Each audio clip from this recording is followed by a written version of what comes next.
તો એ ઇન્દ્ર તને શ્રાપ આપશે. આજ તો કામાત પુરુષ ઇન્દ્ર માન્યો નહીં. આ બાજુ ગંગાના ઘાટ ઉપર ગૌતમ ગયા એટલે એને એમ લાગ્યું કે નક્ષત્રો મધ્યરાત્રિના છે, કરોડ થયું નથી.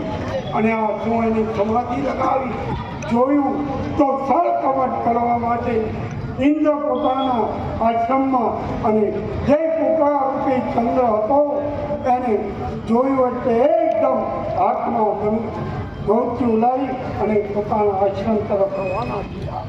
આ બાજુ આપણા રામલાલજી ગમે તેવો પણ એ પૃથ્વી લોકનો સનાતન સાધુ છે. આવતા જોયું તો દ્વાર બંધ જોયા. અવાજ કર્યો અલ્લાહને એટલે અલ્લાહ ખતર ચૂંટવા લાગ્યા અને ઇન્દ્ર કહે મને ગમે ત્યાં સંતાડો. એ સમયે કાંસના પુરાની પાછળ ઇન્દ્રને સંતાડ્યો અને દ્વાર ખોલ્યું. મુનિ ગૌતમ બોલ્યા હે અલ્લાહ અત્યારે આશ્રમમાં કોણ પ્રવેશ કરી?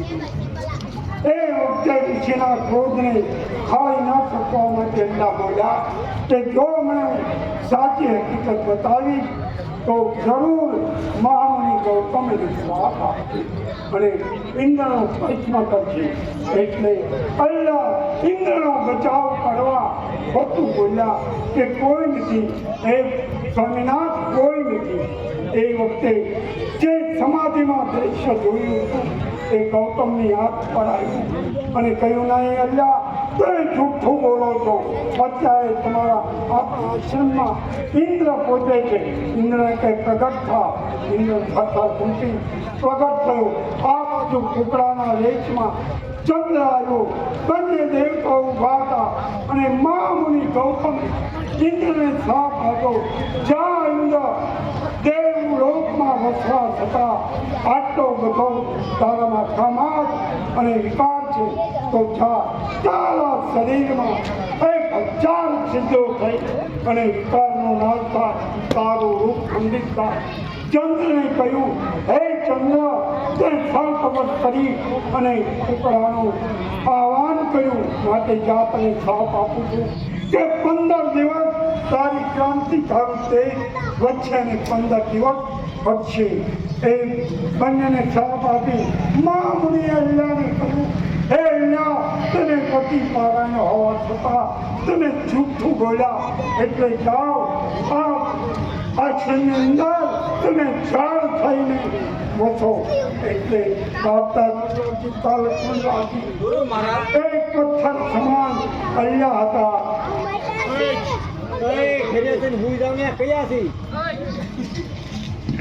પથ્થર સમાન જે હતા એ અલ્લાહ પોતે ગૌતમના પત્ની હતા. અને આજે ચંદ્ર અને સૂર્ય, ચંદ્ર અને ઇન્દ્ર બંને શ્રાપના ભોગી બની દેવલોકમાં વસ્યા. અને એ વખતે ગમે તેવો પણ પૃથ્વી પર વસનારો મહા સનાતની સંતને દયા અલ્લાહ કરગડવા લાગ્યા મારો મને ઉદ્ધાર કરો. એ વખતે મહામુનિ ગૌતમે કહ્યું હે અલ્લાહ બીજું તો શ્રાપ આપતા પછી હું કંઈ ના કરી શકું, પરંતુ જા પણ પરમાત્મા પ્રભુ રામ અવતાર છે. એ વખતે રામ લક્ષ્મણ અને વિશ્વામિત્ર અહીંયા આવશે અને એ રામની ચરણ રથ તમારા ઉપર પડશે ત્યારે તમે સલ્લામાંથી અલ્લાહ થઈ અને પતિલોક તરફ ગતિ કરશો. આજે અલ્લાહનો આપે ઉદ્ધાર કર્યો અને પતિલોક પર તેઓ ગતિ કરી ગયા. તો ચાલો આપણા રામલાલજી આપે મને મારી વાણીને પવિત્ર કરવા માટે આટલું પૂછો આપતો સ્વયં જાણો છો, છતાં આજે હું મારી વાણીને પવિત્ર કરી શક્યો. તો ચાલો હવે જનકપુર રવાના થઈ. જય ગુરુ મહારાજની આજ્ઞા. આવો પડી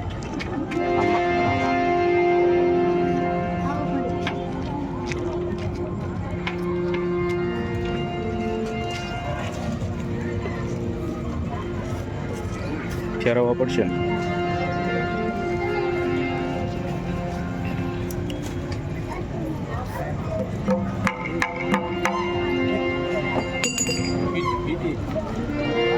હું શું કહી નાખો ને થોડુંક આમ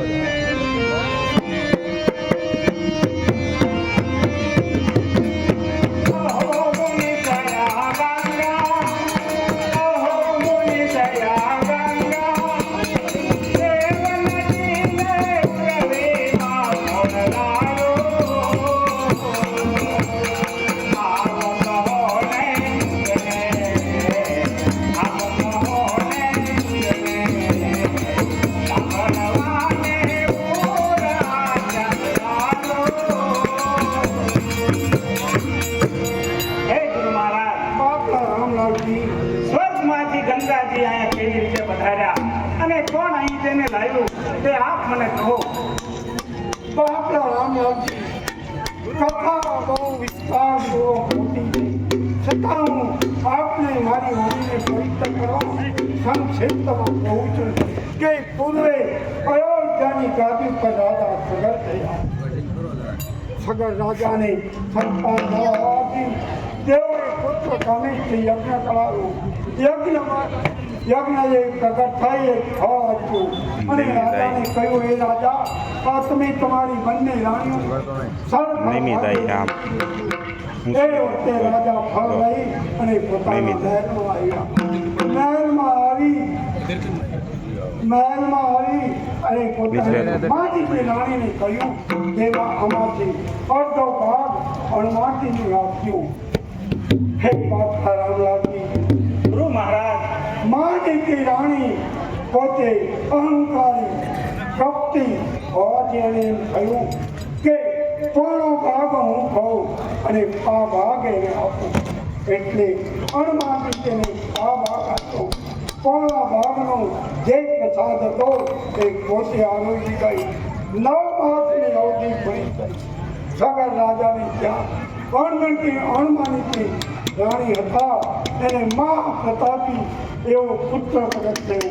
જ્યારે માનીજીને એક તુમડાનો પ્રસવ થયો, રાજાએ વાત સાંભળી ઘણા વિહવળ બન્યા અને વિદ્વાનોને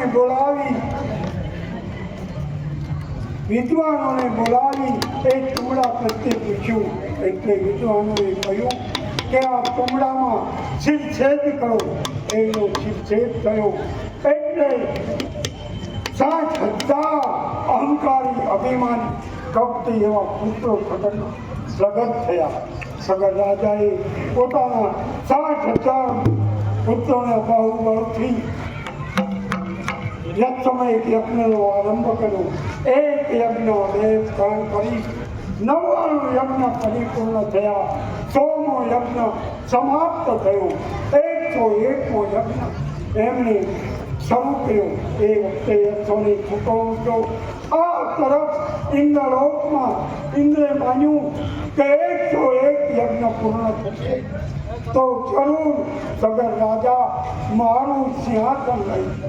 એટલે તે પૃથ્વી પર આવી અશ્વને લઈ અને પાતાળમાં કપિલ ભગવાન જ્યાં તપ કરતા હતા એ આશ્રમની અંદર બાંધી અને ઇન્દ્ર પોતે ઇન્દ્રલોકમાં ગયું. આ તરફ સેનાપતિ આવી સગરને કહ્યું કે મહારાજ અશ્વ ગુમ છે. એ વખતે પોતાના પુત્ર જે ધર્મચારી પુણ્યશાળી એવા અંશુમાનને કહ્યું, પરંતુ અંશુમાનના શાસ્ત્ર ના લઈ જા. એટલે 60,000 પુત્રોએ કહ્યું કે હે પિતાજી, અમે જઈએ છીએ. જે 60,000 પુત્રો હાથમાં આયુધ લઈ પૃથ્વી ખોદી ગયા. ક્યાંય અશ્વ ના મળ્યો. પૃથ્વી ખોદવા માંડ્યા. બાપના રામલાલજી ગુરુ મહારાજ, એ પૃથ્વી ખોદી એના 7 સુંદર થયા અને પાતાળમાં ગયા. કપિલના આશ્રમે જોયું તો અશ્વ જોયો. કપિલ સમાધિમાં હતા. કપિલ આગળ લઈ લેવી પ્રણામ કર્યા નહીં અને એકદમ અહંકારના આવી અને તેઓને છાતીમાં લાત મારી કે જોગતા તે અમારા ઈશ્વરને બાંધ્યો છે. કપિલની આંખ ખુલી, એમાંથી અગ્નિની જ્વાળાઓ પ્રગટ થઈ અને તેઓ 60,000 સગરના પુત્રો ભળીને ભસ્મ થયા. આ બાજુ ઘણા દિવસો ગયા એટલે સગરે અંશુમાનને કહ્યું, હે અંશુમાન, તારા ભાઈઓ ગયા છે, જા ગોવર્ધનની ખાતર. એટલે અંશુમાન હાથમાં આયુધ લઈ અને પૃથ્વી પર એકલા સંચરવા લાગ્યા. ઋષિ મુનિઓના મઠ આશ્રમો આવે, તેઓને પ્રણામ કરે, પોતાના ભાઈઓને પૂછે. એટલે અગસ્ત્ય નામના વિંધ્યાચલ પર્વતની ગળેટીમાં વધતો ભારતનો સનાતની ઋષિએ એ વખતે કહ્યું કે તમારા ભાઈઓ આજે પાતાળમાં કપિલ મુનિના આશ્રમે અસરગતિને પામી ભસ્મીભૂત થયા છે. ઘણા દુઃખી હૃદયે થઈ અને અંશુમાન ત્યાં ગયા, રાખના ઢગલાઓ જોયા, દુઃખી થઈ તેઓ અયોધ્યામાં પાછા થયા. સમય ગયો એટલે આ દુઃખ સગર રાજા સહન ન કરી શક્યા. એમનો અંતરવાસ થયો. ગાદી પર અંશુમાન આવ્યા. પોતાના ભાઈઓને સદગતિ અપાવવા પંડિતોને બોલાવી પૂછ્યું. એટલે કહ્યું કે દેવલોકમાં વસનારી નદી ગંગા, એ ગંગાની અંદર જો તમારા ભાઈઓના અસ્થિ પધારો તો તેઓ સદગતિએ જાય. એમ સમય વીતી પોતાના પુત્રને દિલીપને રાજગાદી આપી જંગલમાં તપ કરવા માટે અંશુમાન ગયા. એમનો ફોકટ ગયો, તેઓનો મૃત્યુકાળ થયો. એ વાત જાણી દિલીપે પણ પોતાના પિતાની રાય, પોતાના દાદાઓની સદગતિ માટે જંગલનો આશ્રય લીધો. પોતાના પુત્ર ભગીરથને રાજ સત્તા સોંપી અને તેઓ પણ પોતાના પિતાને અનુસરી અને તપ કર્યું, પણ ગંગા પ્રગટ ન થયા. આ બાજુ દેવોચ્ચતા વર્ષો ગયા. એમ દિલીપનો પણ અંતરવાસ થયો. આ બાજુ ભગીરથે સાંભળ્યું કે મારા પિતા પણ ગંગાને અવતરણ માટેની પ્રાર્થના કરતા કરતા તેઓ પણ નહીં માન્યા.